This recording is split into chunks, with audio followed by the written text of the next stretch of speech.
A viewer reached out to us concerned about new fees that they spotted on their electric bill.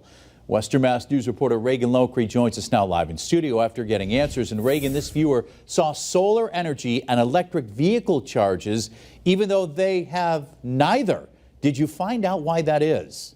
Yeah, Chris, I spoke with the Department of Public Utilities, and they tell me this is a statewide mandate, and as Massachusetts gets closer to our 2030 Green Initiative goal, we'll likely see more of these types of fees.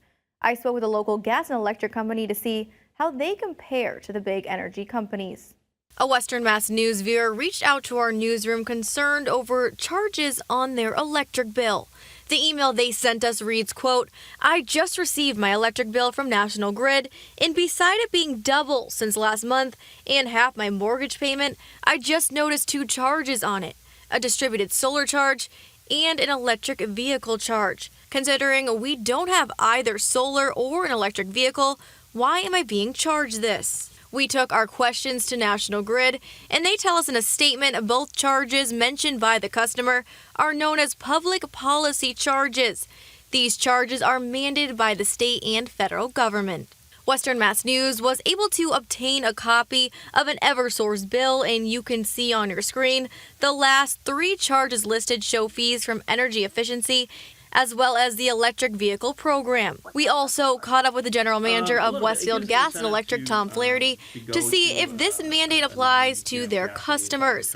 He tells us it does not, adding these types of fees only apply to investor-owned utilities such as Eversource and National Grid. So utilities like Westfield, Holyoke, Chicopee, and South Hadley that are municipal-owned utilities don't have to provide these programs. We provide similar programs, but we don't have to pay into those programs and pass those costs on to our ratepayers. Flaherty adds that since WG&E applies for grants, their electric costs are not as significant as what the larger companies pay. And since they have smaller programs, they do not spread out costs to all of their customers. For the solar cost that's getting passed through to the investor-owned utilities like Eversource and National Grid, they get real-time pricing. So if you're looking at all these the hot days that we've gone through the last couple months, the price can get up very significant in the afternoon.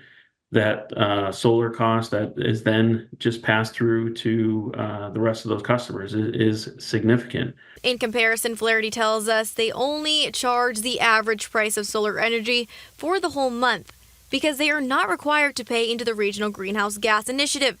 And as Massachusetts continues to transition into more and more green energy, Flaherty advises the public stay educated. To have a better idea of to get to this point of a transition to green energy is how we're going to get there and what's it going to cost us. And it is extremely expensive. Western Mass News also received a statement from Eversource that reads in part, "Solar power delivers reliability and cost benefits for all our customers, even if they don't have solar panels on their home or business. That's because solar panels help to reduce the need to build new power plants and lower the cost of transmitting electricity over long distances, lowering maintenance costs and the need for expensive upgrades, as well as reducing wear and tear on the grid." Reporting live in studio, Reagan Lockery for Western Mass News. Reagan, thanks for that live